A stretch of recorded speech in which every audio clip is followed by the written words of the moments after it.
प्रभु यीशु मसीह के सामर्थी नाम में हम सब मानते हैं। इस पवित्र हफ्ते में आपका स्वागत है यीशु मसीह के नाम में। सब परमेश्वर की तारीफ करो फिर से। हालेलुया। अपने पड़ोसी को बोलो तुम पवित्र हफ्ते में हो और तुम्हारा स्वागत है परमेश्वर की हजूरी में। आमीन। सब जन निकालेंगे यूहन्ना की अंजील 3 उसकी 8 आयत को पढ़ेंगे सब जन। हवा जिधर चाहती है उधर चलती है और तू उसका शब्द सुनता है परंतु नहीं जानता कि वह कहां से आती और किधर को जाती है। जो कोई आत्मा से जन्मा है वह ऐसा ही है। सब कहे आमीन। फिर से इस लाइन को सब कलीसिया पढ़े। सब मेरे साथ पढ़ो। हवा जिधर चाहती है उधर चलती है और तू उसका शब्द सुनता है परंतु नहीं जानता कि वह कहां से आती और किधर को जाती है। जो कोई आत्मा से जन्मा है वह ऐसा ही है। सब कहे आमीन। परमेश्वर यीशु मसीह ने कहा हवा जिधर चाहे उधर जाती है। तू जानता तो है हवा इधर जा रही है और उधर जा रही है, लेकिन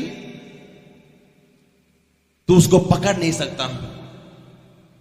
जो कोई आत्मा से जन्मा वो ऐसा ही है। अपने पड़ोसी को बोलो जो कोई आत्मा से जन्मा वो हवा के जैसे है। हवा जिधर जाती है उधर चलती है और हम उसका शब्द सुनते हैं परंतु नहीं जानते हैं वो कहां से आती है और किधर को जाती है। जो कोई आत्मा से जन्मा वो ऐसा ही है। सब कहे आमीन। प्रभु यीशु मसीह ने कहा हवा जिधर चाहे उधर चलती है और तू उसका शब्द सुनता है। यानी तू महसूस कर सकता है कि हवा कहां से आ रही है और कहां को जा रही है, पर तू हवा को रोक नहीं सकता, उसको नई दिशा नहीं दे सकता, सिर्फ उसको महसूस कर सकता है। लिखा जो कोई आत्मा से जन्मा वो ऐसा ही है। आपको लोग रोक नहीं पाएंगे यीशु मसीह के सामर्थी नाम में। आपको देखेंगे तो जरूर सामर्थी होते हुए, आशीषित होते हुए, इधर उधर जाते हुए, परमेश्वर की आशीषों से भरते हुए, लेकिन आपको रोक नहीं पाएंगे के सामर्थी नाम में। दाऊद जब गोलियत के सामने गया, लिखा जो कोई आत्मा से जन्मा वो ऐसा ही है। आप हवा को पकड़ नहीं सकते, हवा को बांध नहीं सकते हैं, हवा को रोक नहीं सकते हैं, सिर्फ उसे महसूस कर सकते हैं, देख सकते हैं, उसके शब्द को सुन सकते हैं जब हवा चलती है। लिखा जो कोई आत्मा से जन्मा वो ऐसा ही है, क्योंकि किसी भी शैतान और इंसान की पकड़ में वो आने वाला नहीं यीशु मसीह के नाम में। जब दाऊद गोलियत के सामने था, अगर आप आत्मिक नहीं हैं, लिखा जो कोई आत्मा से जन्मा वो ऐसा है। अपने पड़ोसी को बोलो आत्मा से जन्म लेना जरूरी है। प्रभु यीशु मसीह ने कहा कि आत्मा लहू और पानी है। लिखा 3 जने गवाही देते हैं और यीशु मसीह ने एक बात बोली थी कि जब तक तू जल और आत्मा से ना जन्मे परमेश्वर के राज्य को देख नहीं सकता। कितनों ने सुना है इस बात को और पढ़ा है? परमेश्वर यहां कह रहे कि अगर तू हवा को देखे वो जिधर चाहे उधर चलती है, तू उसका शब्द सुनते हैं लेकिन नहीं जानता वो किधर को आती है और किधर को जाती है। लिखा जो कोई आत्मा से जन्मा वो ऐसा ही है।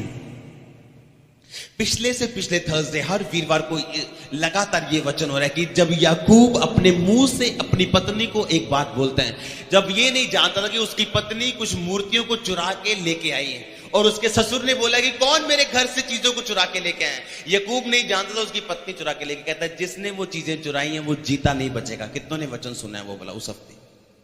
और बाइबल कहती कुछ सालों के बाद उसकी पत्नी की मौत हो गई, क्योंकि याकूब के मुंह से ये शब्द निकल चुके थे कि जो कोई जिसके पास वो तेरे ग्रह देवता निकलेंगे वो जीवित नहीं बचेगा। कितनों को पता जब गोलियत दाऊद के सामने आया तो बहुत सारे लोग ये समझते हैं कि दाऊद ने उस गोफन के साथ गोलियत को मारा। मैं आपको बताता हूं रीजन क्या है। बाइबल बताती जब गोलियत दाऊद के सामने आया तो उस गोलियत ने अपने देवताओं के नाम में लिखा दाऊद को श्रापित किया। कितनों ने पढ़ा हुआ है? लिखा अपने देवता के नाम पे गोलियत ने दाऊद को श्रापित किया और कोसा। दाऊद एक बात जानता था, लेकिन जो कोई आत्मा से जन्मा है और आत्मा के द्वारा चलता है वो सब बातों को समझता है। दाऊद एक बात जानता है कि जब भी शैतान मारता है वो शब्दों के द्वारा मारता है। हमेशा जब भी शैतान के लोग मारते हैं आपको श्राप के द्वारा मारते हैं। आपकी फोटो पे किए गए जादू टोने के द्वारा वो आपको मारते हैं और आपकी जिंदगी पे एक श्राप को रिलीज करते हैं। और लिखा अगर आप आत्मा से जन्मे हैं तो दाऊद ने क्या किया? दाऊद ने गोलियत के पहले श्राप को खत्म किया। दाऊद चुप नहीं रहा। गोलियत के कर्ज को, श्राप को सुन के दाऊद चुप नहीं रहा और उसने गोलियत को बैक एक आंसर दिया कि तू भाले के साथ मेरे सामने आता है, लेकिन मैं सेनाओं के यहोवा के नाम में तेरे सामने आता हूं और आज परमेश्वर तुझको मेरे हाथों में कर देगा और मैं तेरे सिर को तेरे धड़ से अलग कर दूंगा। आमीन। अगर बीमारी के सामने आप चुप रहेंगे वो आपको मार के लेके जाएगी।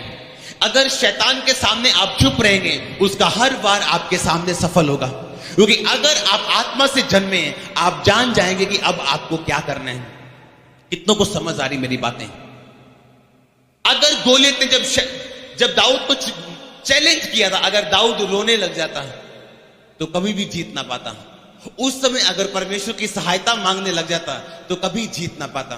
दाऊद जानता था ये लड़ने का टाइम है और अब मेरे मुंह से निकले गए वचन जो मैं परमेश्वर के नाम में निकालने वाला हूं मेरी जिंदगी में आशीष और एक जीत को पैदा करने वाले हैं।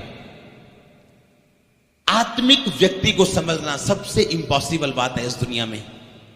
हवा किधर को आगे किधर को जाती हम कभी नहीं समझते। लिखा आत्मा से जन्मा हुआ व्यक्ति भी ऐसा ही है।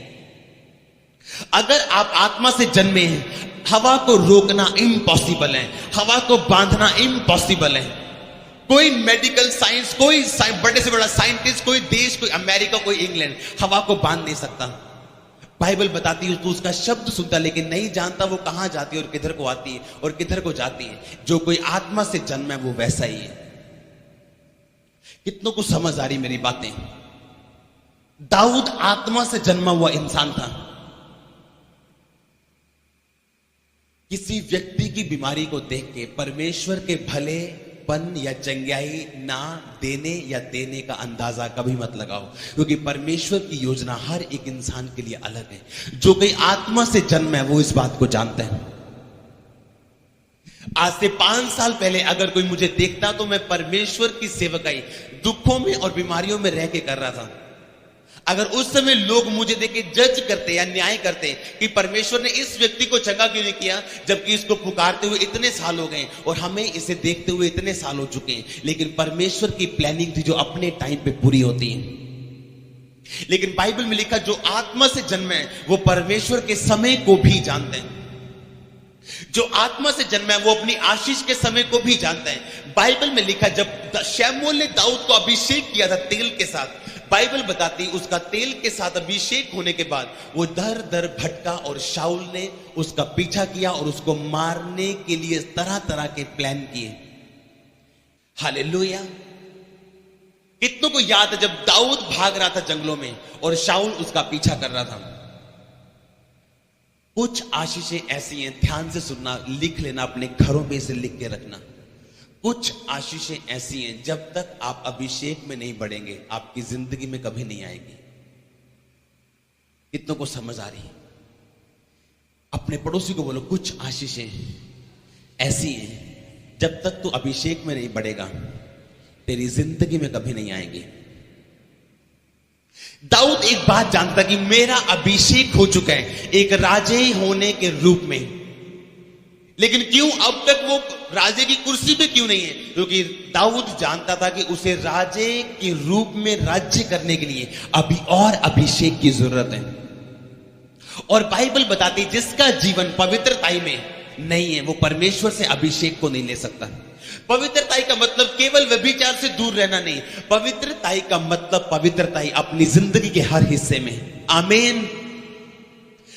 ये अपवित्रताई थी। अगर दाऊद अपने दुश्मन को मार देता और शाऊल का न्याय अपने हाथों से करता, चाहे शाऊल के जीवन से पवित्र आत्मा जा चुका था, परमेश्वर शाऊल से नाराज था, लेकिन तभी भी दाऊद ने शाऊल को मारा नहीं, क्योंकि वो नहीं चाहता था कि उसकी पवित्रताई खराब हो। दाऊद के चेले क्या सोचते थे कि शायद दाऊद एक पागल इंसान है, उसका दुश्मन उसके हाथों में कुर्सी वहां पड़ी है, एक ही बार मारना है और कुर्सी मिल जानी है, और परमेश्वर का वायदा भी यही है कि मैं तुझे वो कुर्सी दूंगा, और उसी के लिए परमेश्वर ने अभिषेक भी किया हुआ है। लेकिन जो आत्मा से जन्म है वो जानता है कि आशीष लेने का सही